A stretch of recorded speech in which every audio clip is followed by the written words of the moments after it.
자기가 가진 정체성을 어떻게 지금 세우고 있냐면, 자신은 하나님과 함께 일하는 사람이다.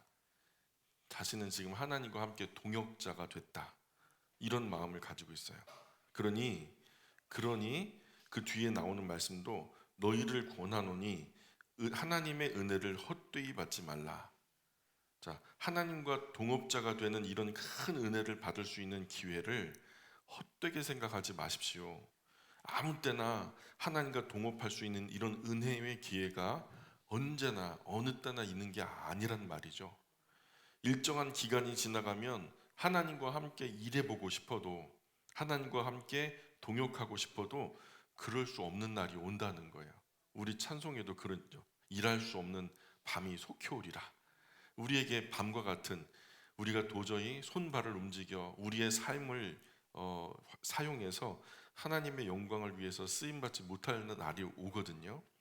지금 나의 의지로 안 하지만, 지금 내가 원하지 않아서 하나님과 동역하지 않을 수 있지만, 나중에는 하나님 나라 위에서 하나님과 함께 동역하고 싶어도 그렇게 하지 못하는 때가 온다, 이런 말이죠.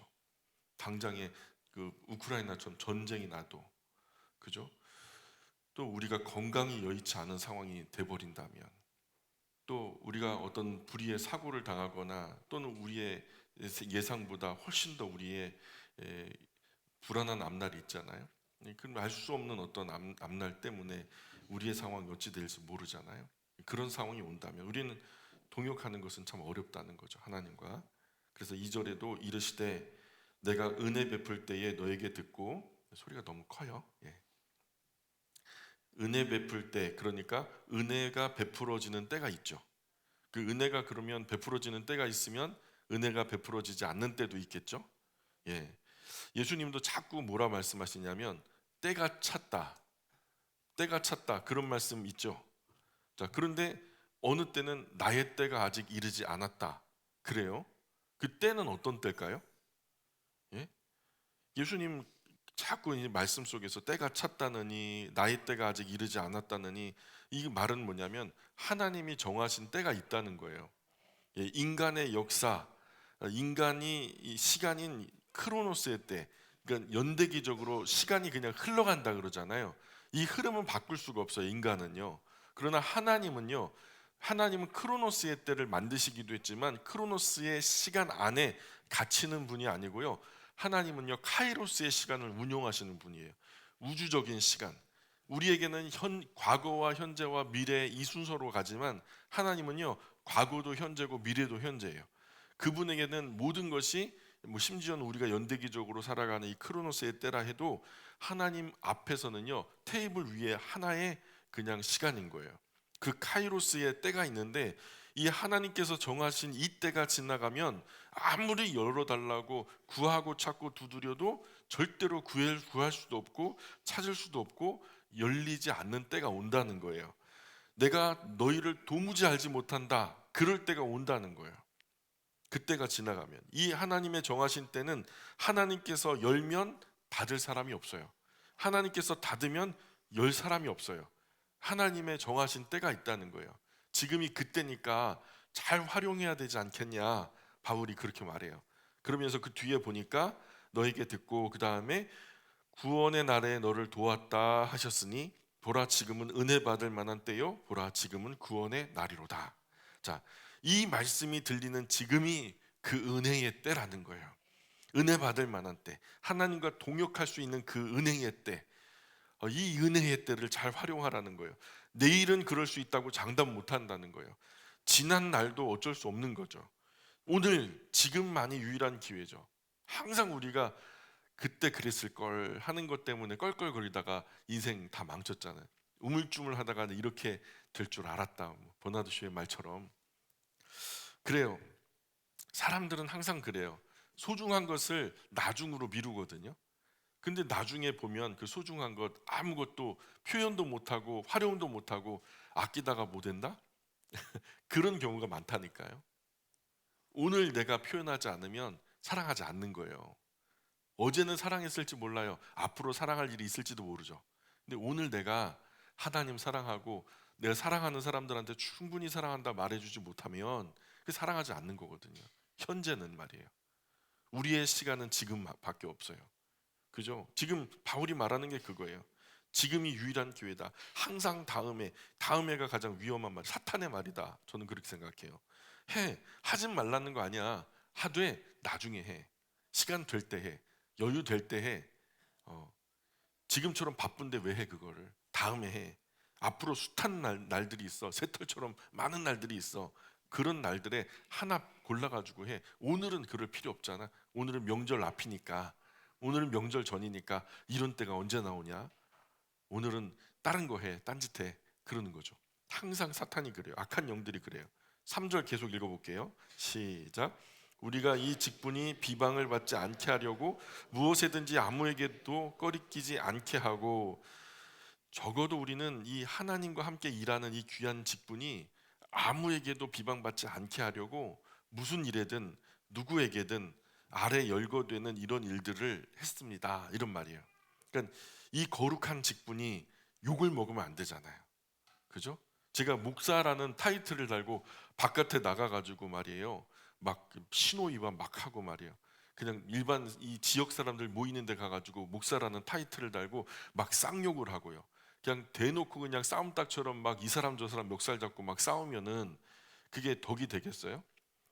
그죠? 지금 이 직분이 비방을 받는 거예요. 제가 그렇게 생각 없이 정말 저급하게 그렇게 행동을 하면 이 직분마저도 저급해지는 거죠. 그래서 바울은 그렇게 하지 않으려고 아무에게든 무엇이든지 거리끼지 않게 하려고 어떻게 했다. 그게 이제 4절 5절에 나오는데 같이 읽어볼게요. 시작.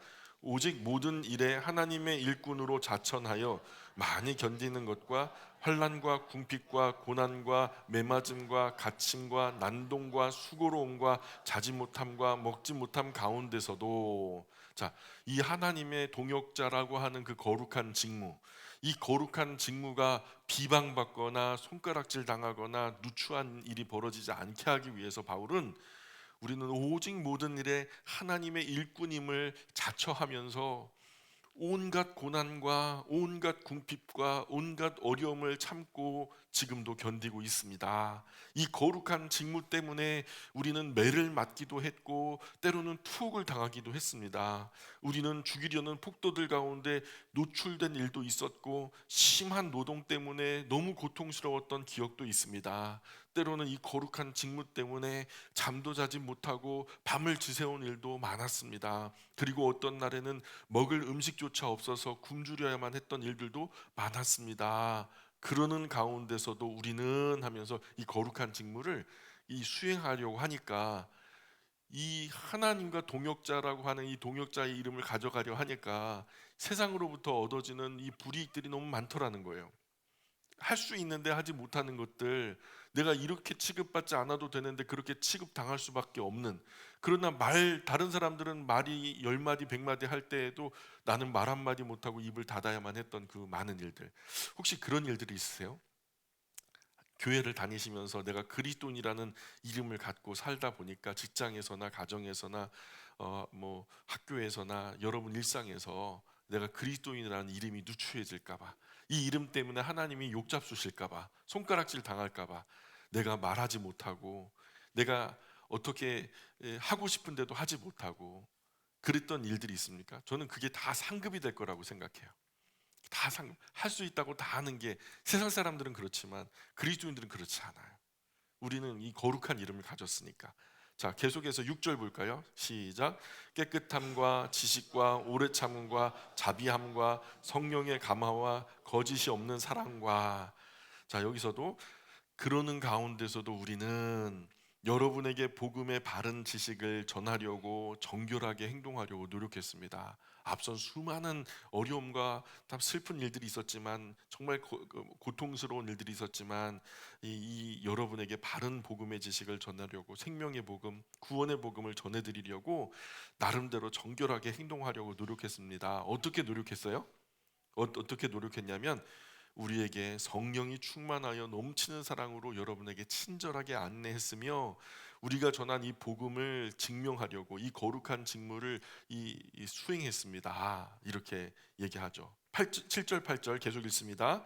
진리의 말씀과 하나님의 능력으로 의의 무기를 좌우해 가지고 영광과 욕됨으로 그러했으며 악한 이름과 아름다운 이름으로 그러했느니라. 여기까지만 할까요? 자, 예, 거기까지만. 그러했느니라.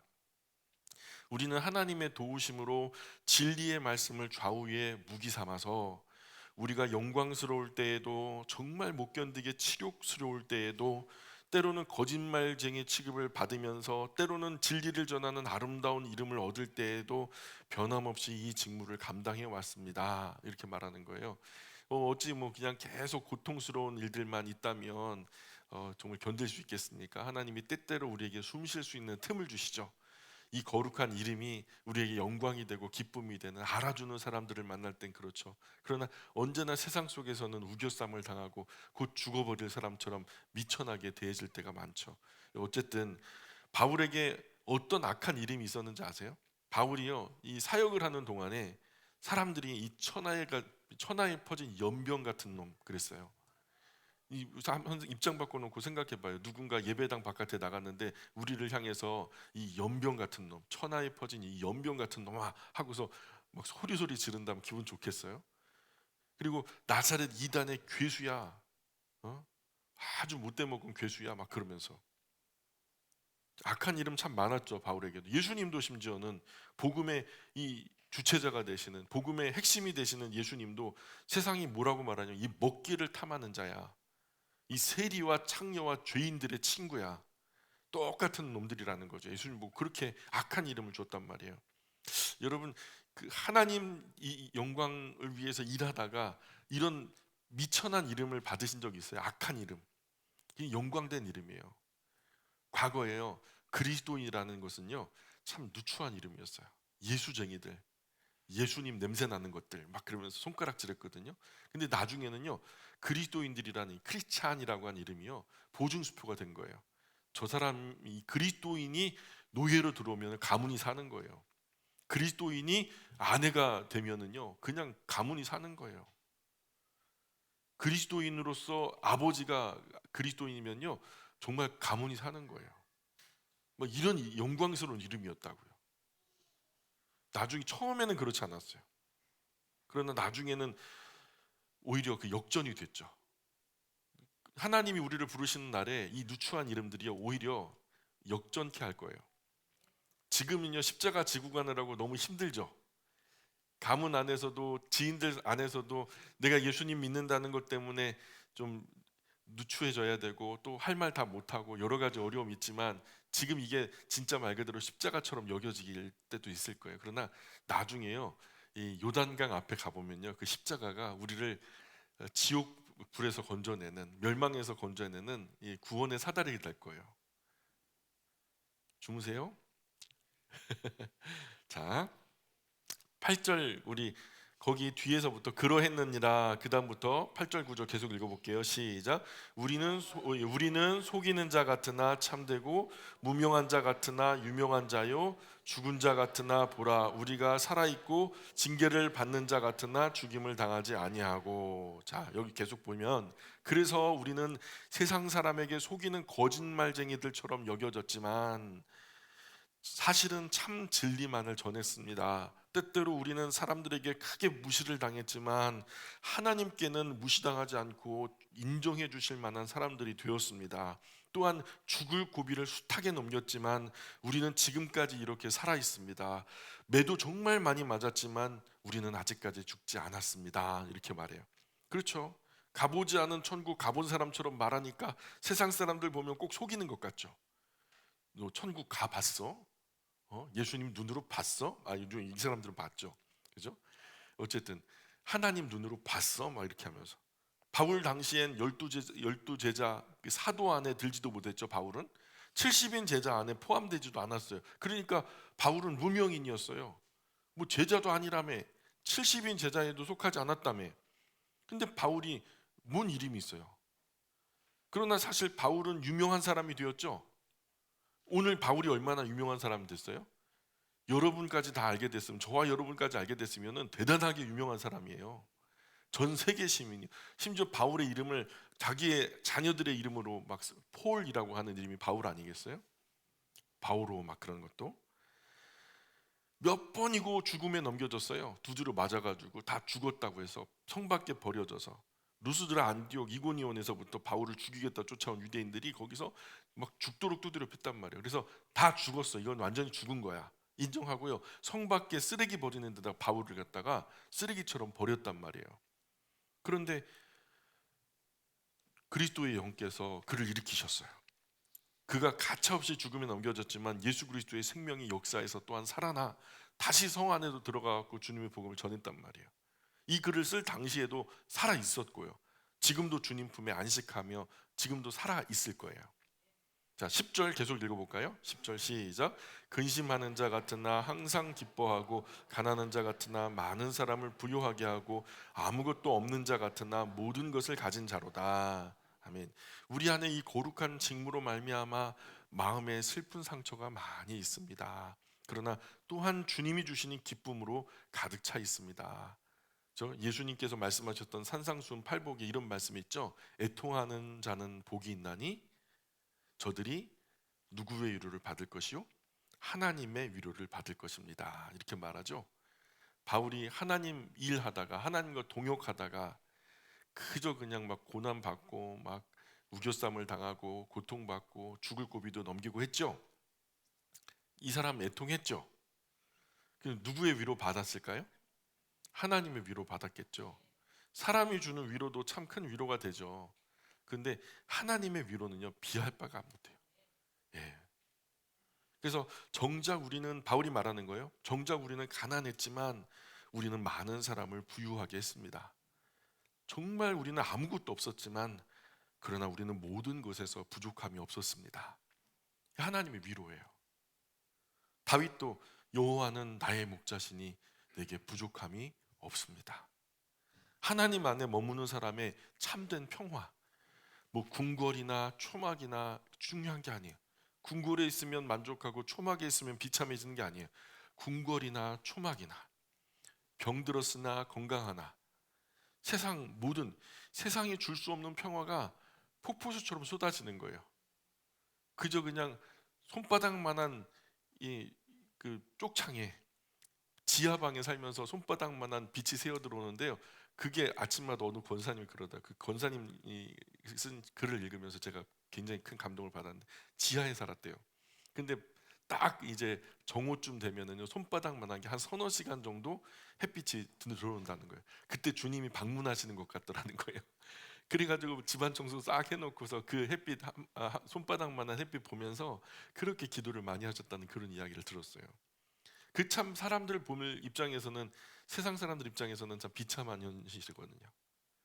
남들은 전부 다 온몸으로 그냥 통창으로 햇빛을 받는 그 행복한 삶을 사는데 손바닥만한 빛이 뭐가 좋다고 거기에 또 감사를 한대요. 참 비천한 환경에도, 바울이 나중에 빌립보서에서 그래 말해요. 나는 비천한 환경에도, 풍요로운 환경에도, 배부른 상황에도, 배고픈 상황에도, 모든 풍성함과 모든 궁핍함 속에서도 만족할 줄 아는 일체의 비결을 배웠습니다. 이렇게 말해요. 때문에 나는 나에게 능력 주시는 분 안에서 나는 모든 것을 할 수 있습니다. 이 놀라운 고백을 하죠. 11절 계속 읽어볼게요. 11절 시작. 고린도인들이여, 너희를 향하여 우리의 입이 열리고 우리의 마음이 넓어졌으니. 고린도 교회 그리스도인들이여, 우리는 여러분에게 모든 것을 다 말했습니다. 그리고 이제 우리의 마음을 활짝 열어 여러분을 향해 마음을 열어놓았습니다. 12절에 시작. 너희가 우리 안에서 좁아진 것이 아니라 오직 너희 심정에서 좁아진 것이니라. 자, 이것도 만약 우리 마음이 여러분을 향해 닫혀 있다고 생각한다면 그건 오해입니다. 마음이 닫힌 것은 우리가 아니라 여러분 자신의 마음이 닫혀진 겁니다. 그래서 상대를 향해 마음이 닫히면 세상이 어떻게 나한테 그럴 수 있어? 그렇죠? 이해가 안 되니까요. 저 사람이 나에게 마음을 닫아버리면 어떻게 그럴 수 있어? 근데 상대를 향해 마음이 열리면 어떤 일이 벌어지냐면, 그럼 그럴 수도 있지, 그렇게 돼요. 마음이 닫혀지면 세상에 어떻게 그럴 수 있어? 걔가 나한테? 근데 마음이 열려면 그럴 수 있어. 그리스도인은 마음이 넓어야 돼요. 아멘입니까? 그리스도인은 마음이 넓어야 돼요. 웬만한 일에도 마음이 둥글둥글 원만해야 돼요. 편협하지 말고 하나님 영광 위해서라도 마음 넓혀야 돼요. 자, 13절 시작. 내가 자녀에게 말하듯 하노니 보답하는 것으로 너희 마음을 넓히라. 자, 저는 여러분을 저의 친자식처럼 생각하고 말합니다. 여러분, 조금이라도 저희에게 보답한다라고 생각한다면 여러분도 우리에게 마음을 열어주십시오. 예, 다른 보답을 바라는 게 아니죠. 마음 열어달라는 거예요. 우리 교회가 조금 더 성숙하고 성장하려면 마음이 넓어야 돼요. 마음이 열려야 돼요. 열릴 뿐만 아니라 그 넓어야 돼요. 나와 다른 사람을 이질적으로 여길 것이 아니라 나와 다른 게 정상이다. 나와 다르니까 정상이다. 이런 마음으로 마음을 열어야 돼요. 칼로 두 부모 잘라내듯이 딱 잘라내지 말고, 왜 저 사람은 저래? 이 칼로 두 부모 잘라내듯이 잘라내는 거예요. 팔을 좀 더 넓게 벌려야 돼요. 나만 이렇게 하지 말고, 가족만 이렇게 하지 말고 교회 전체를 향해서 팔을 넓게 벌리시라고요. 우리라고 하는 경계를 좀 넓혀 보셔요. 우리, 이 교회 가족 안에 있는 모든 일을 우리라고 하는 영역. 나중에는요, 정말 기도의 사람, 정말 영의 사람이 돼서 하나님이 그 마음에 성령으로 충만하게 부어주시면요, 열방의 모든 민족이 다 우리가 되어버려요. 그래서 이 사람들이 막 칼로 나를 찌르고 십자가의 못을 박아도 저 사람들이 왜 저러는지 몰라요, 하나님, 저 사람들을 용서해 주세요, 이런 수준까지 가면 진짜 위대한 그리스도인이 되는 거죠. 예수님처럼 사는 그리스도인이 되는 거죠. 아직 우리가 그렇게 성숙하지 못한다 해도요, 조금 넓히셔야 돼요. 나나 우리 가족을 둘러싼 이 팔의 경계가 조금 더 넓혀져서 이 교회 가족들만큼이라도 우리라는 경계 안에 두셔야 돼. 사실 모두 다 같으면 재미없죠. 다른 것은 다양한 것이고 하나님은 원래 다 그렇게 사람을 다르게 만드셨어요. 다채롭게. 우주에는 나 같은 사람은 나밖에 없어요. 예, 하나님이 만드셨어요. 그렇게 하고 생각하고 보면 재밌어요. 하나님이 저런 사람도 만드셨네. 참 저런 사람도 만드셨구나. 얼마나 재밌어요. 바울은 자신이 고린도 교회를 향해 마음을 열듯이 고린도 교회 그리스도인들도 바울 자신을 향해서 마음을 좀 열어주세요 하는 그런 소망을 간청하고 있죠. 여기까지가 이제 한 문단이었고요. 6장 14절부터가 이제 새로운 문단인데, 바울이 또 다시 이제 또 하나 이제 그 충고를 하는 것은 불신자들과 짝을 짓지 말아달라, 이런 부탁을 해요. 자, 한번 읽어볼까요? 6장 14절로 16절입니다. 시작. 너희는 믿지 않는 자와 멍에를 함께 매지 말라.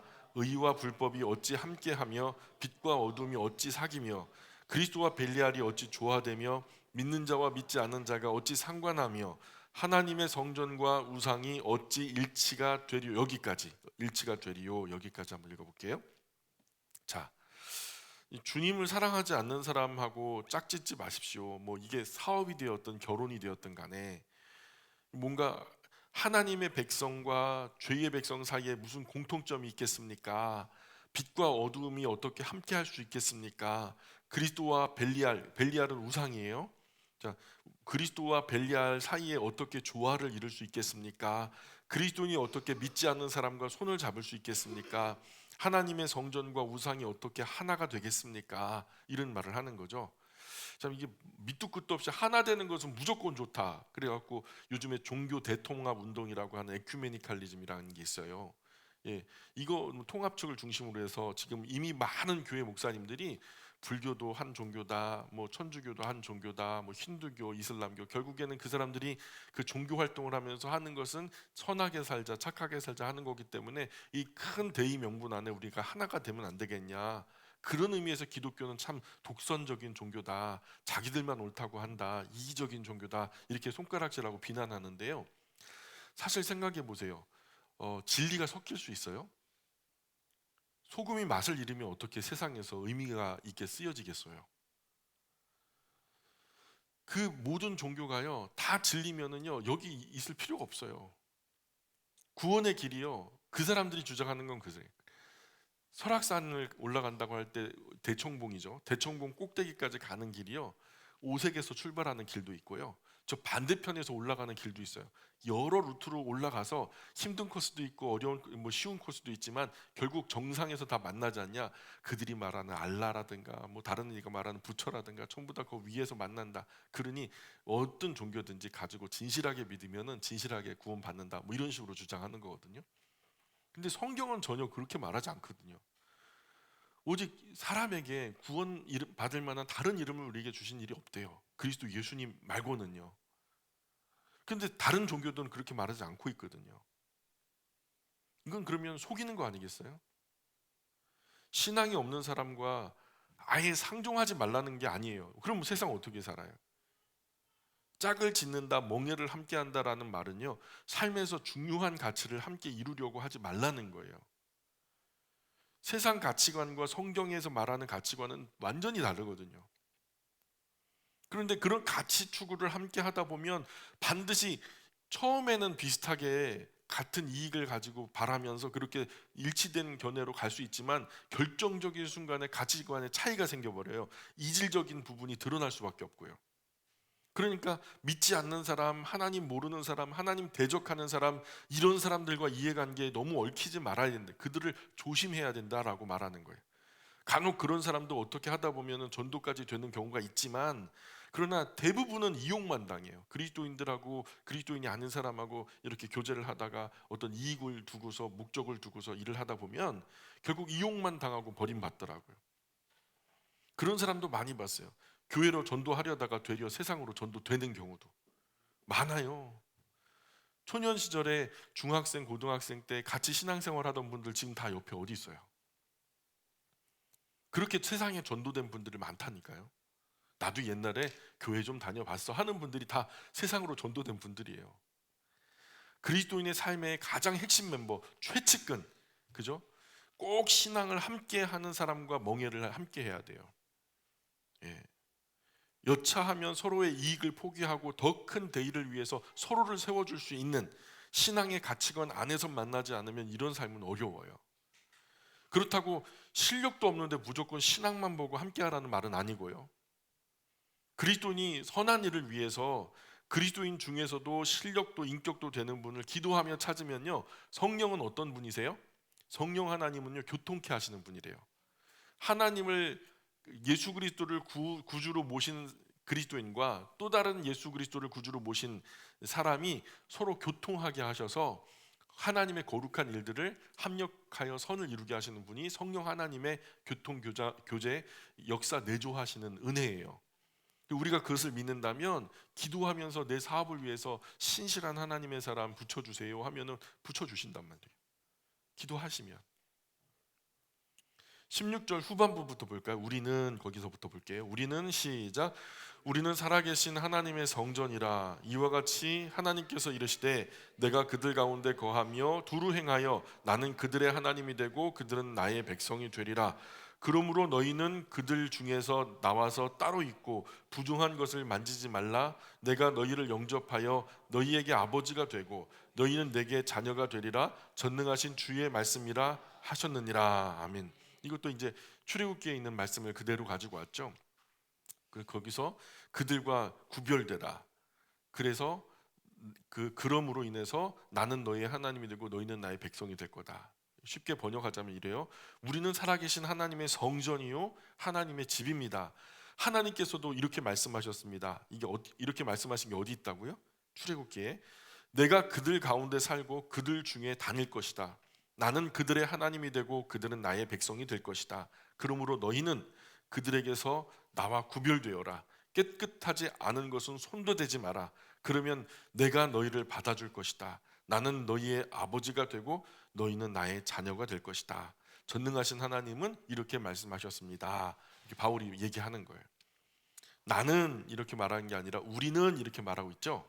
우리는 신앙 공동체예요. 구약에서는 광야 공동체, 나중에는 보면은 이 광야 교회라고 말해요. 신약에서 광야 교회였고 오늘에는요 곧 교회와 그리스도인들. 그리스도인은 하나님 모르는 사람, 하나님 대적하는 사람과 같은 가치관으로 같이 행동하면 안 되는 거예요. 뭐 세상 사람들 다 하는데 나라고 못할 거 있어? 나도 자존심도 있고 돈도 있는데 뭐. 그래가 세상 사람들처럼 할 거 다 하면은요. 그러면 나는 너희 아버지가 되고 너희는 나의 자녀가 될 거다. 이게 성립이 안 되는 거예요.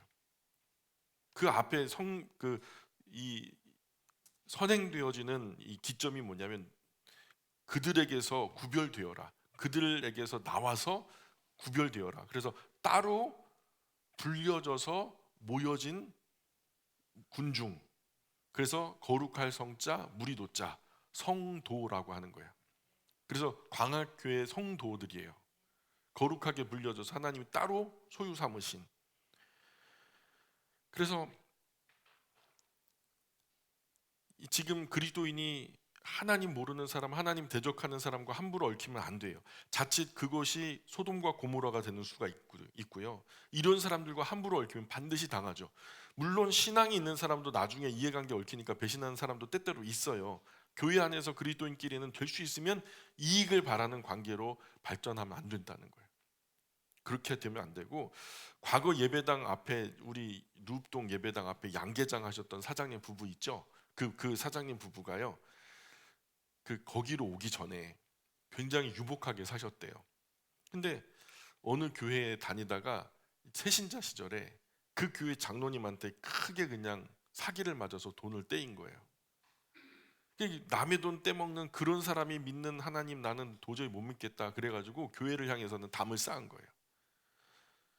끝까지 예배당 안 나왔어요. 제가 그 아이들을 과외를 했거든요. 대학교 1학년 때 과외를 해주는데 애들이요 막 성적이 쑥쑥 오르더니 두 아이가 전부 다 1등을 한 거예요. 그러니까 고맙다고 예배당에 한번 나와주겠다고. 나와서 헌금도 하고 갔어요. 그런데 그 다음에는요 뭐 나오질 않으시더라고요. 그러다가 지금 뭐 신앙이 없는 저 건너편 동네로 이사 가셨는데 사업하는 것은 알고 있는데 신앙생활을 안 하는 걸로 제가 알아요. 참 믿지 않는 사람과 멍에를 같이 매거나 짝을 지을 때 정말 조심해야 돼요. 결혼은 말할 것도 없고 사업도 동업도 조심해야 되죠. 많은 가짜 그리스도인들이 너무 많아요. 교회 안에 그리스도인이라는 이름 가지고서 사업 이익을 추구하려고 하는 불순한 사람들 세력이 있단 말이에요. 그래서 제가 아는 한 불신앙의 사람과 짝을 지어서 성공한 케이스는 단 한 건도 제가 본 적이 없어요. 예. 한번 찾아보세요. 이런 어떤 불신앙의 사람과 한번 짝을 지어서 이익을 공유한다라든가 뭐 다른 뭐 좋은 가치를 추구한다, 절대 그게 안 돼요. 술집에서 계약해 놓고서 잘 되는 법을 못 봤고요. 믿는 사람은 수단도 방법도 가려야 되거든요. 그러나 세상 사람들은 돈 앞에 인정사정 안 봐줘요. 그러면 그리스도인만 손해보고 상처받고 돈 잃고 사람 잃고 그렇게 부도나고 깨지면 하나님 나한테 왜 이러시는데요? 그렇게 막 울고불고 한대요. 자기가 하나님 말씀 어기고 이런 말씀들을 다 무시하고 강행해 놓고서는 책임과 원망은 왜 다 하나님께 돌린대요? 하나님이 그러라고 강제했어요? 너 이거 안 하면 너 진짜 크게 손해본다, 그렇게 말씀하셨나요? 하나님은 이미 하지 말라 하셨어요. 성경 잘 읽어보세요. 절대 과도한 욕심으로 서로 얽히지 않도록 또 조심하셔야 돼요. 얽히려면 예수님과 얽히면 좋아요. 예, 예수님과 얽히면 좋아요. 절대 떼어먹고 도망칠 뻔 아니에요. 제가 보증할게요. 예수님이 떼먹고 도망가면 제가 갚아드릴게요. 그러니 예수님 사장님 자리 모시고, 예? 예수님 사장님 자리 모시고 남자든 여자든 예수님 신랑 삼아서 그분 심중에 헤아려 가면서 그분이라면 어떻게 할까? 그분이라면 어떻게 하셨을까? 이렇게 사업하고 이렇게 결혼 생활하면 잘 되고 또 잘 되죠. 결국 잘 돼요. 너희에게 아버지가 되고 너희는 내게 자녀가 되리라. 하나님이 우리 아버지면 끝난 거죠. 뭐 하나님 우리 아버지면 다 좋은 거 아니에요? 거기서 뭘 더 바래? 하나님의 자녀면은 끝난 거죠. 뭐 더 이루고 싶은 거 있어요? 갖고 싶은 거 있어요? 되고 싶은 거 있어요? 하나님의 자녀, 하나님의 아들, 하나님의 딸, 뭐 이거보다 더 큰 이름이 어디 있다고요? 이렇게 이제 고린도 후서 6장은 18절로 끝나는 게 아니고요. 그 다음 보세요. 7장으로 가면 어르신들이 과거에 장절을 나누면서 한 400~500년 전에 장절을 나눠줬거든요. 근데 이 장절을 나누면서 많은 실수가 있어요. 문단을 끊으면 안 되는데 문단을 중간에 장으로 끊어버린 경우도 있고요. 지금 이게 그래요. 7장 1절까지가 사실은 한 문단에 속하는데 7장 1절 어떻게 시작돼요? 그런즉, 그러죠. 그럼 그런즉이라는 말은요 앞선 거를 받는다는 거예요. 그죠? 그래서 6장 18절 이전까지의 이 이야기를 받아서 계속 마지막 결론을 내리는 구절이 7장 1절 말씀이니까 7장 1절까지 이제 읽으시면 맞는 거예요. 7장 1절 한번 같이 읽어볼게요. 시작. 그런즉 사랑하는 자들아, 이 약속을 가진 우리는 하나님을 두려워하는 가운데서 거룩함을 온전히 이루어 육과 영의 온갖 더러운 곳에서 자신을 깨끗하게 하자. 아멘. 자, 그런즉 사랑하는 고린도 교회 그리스도인들이여, 이런 존귀한 약속을 가진 우리는 하나님을 두려워하며 살아가야 합니다. 우리의 거룩함을 위해 육체와 영혼의 온갖 더러운 것에서 우리 자신을 깨끗하고 순결하게 구별해내야만 합니다. 이렇게 충언하고 있죠. 이 말씀 마음에 새기시고 세상과 너무 얽히지 마시기 바래요. 조금 손해 보더라도 교회는 늘 말씀드리지만 구원의 방주예요. 가정은 그 방주에 속한 조그만한 구명정이에요. 그리고 개인은 세상 가운데 생명의 구급대원이죠. 세상은 바다고요. 자, 배는 분명히 바다 한가운데 떠 있어야 맞죠. 그러나 배 안에 바다가 들어오는 순간 그 구원의 배의 방주의 역할은 끝난 거예요. 교회는, 믿음의 가정은, 그리스도인은 분명히 세상 가운데 살아가야 하는 게 맞아요. 그러나 세상이 교회나 가정, 신앙의 가정이나 그리스도인 개인 안으로 들어오게 되면 그리스도인 본연의 역할, 즉 영혼 구원의 사명은 절대로 수행할 수 없어요. 달라야 돼요. 구별돼야 돼요. 확실히 달라야 돼요. 애매하게 다르면 안 돼요. 귀신도 구분 못 하잖아요, 요즘에는. 그리스도인인지 그리스도인이 아닌지. 할 거 다 하고 뭐 즐길 거 다 즐기는데 확실하게 눈에 띄게 구별돼야 돼요. 달라야 된다니까요. 오늘은 여기까지 하겠습니다. 기도할게요. 귀하신 하나님, 고맙습니다. 고린도 교회 미숙한 너무 서툰 그리스도인들이 여러 가지 분란과 문제 속에 고민하고 어려워할 때 바울이 주님의 마음으로 이렇게 고린도 교회 그리스도인들에게 충고하고 또 목회적인 조언을 했습니다. 그런데 그것이 비단 고린도 교회 그리스도인들에게만 해당되는 것이 아니라 오늘 이 시대에 저희들에게도 너무나 중요하게 해당되어지는 말씀이라고 여겨집니다. 주님, 저희들의 삶이 이 말씀에서 벗어나 있다면 이 말씀 안으로 저희가 용단하여 가지고 올 수 있도록 도와주시고, 또 말씀 안에 잘 진행하고 있다면 하나님 저에게 새 힘과 능력 부어주셔서 또 열매 맺는 것까지 자라 예수 그리스도의 인격까지, 그 성품까지, 그 거룩한 열매까지 닮아갈 수 있도록 은혜 내려 주옵소서. 또 한 주간을 주님께 의지합니다. 함께하여 주시기 원합니다. 감사함이 예수님의 이름으로 기도합니다. 아멘. 찬송가 하나님께 올리겠습니다. 564장 찬송입니다.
여호와는 너에게 복을 주시고 너를 지키시기를 원하며 여호와는 그의 얼굴을 너에게 비추사 은혜 베푸시기를 원하며 여호와는 그 얼굴을 너에게로 향하여 드사 평화 주시기를 원하노라. 아멘.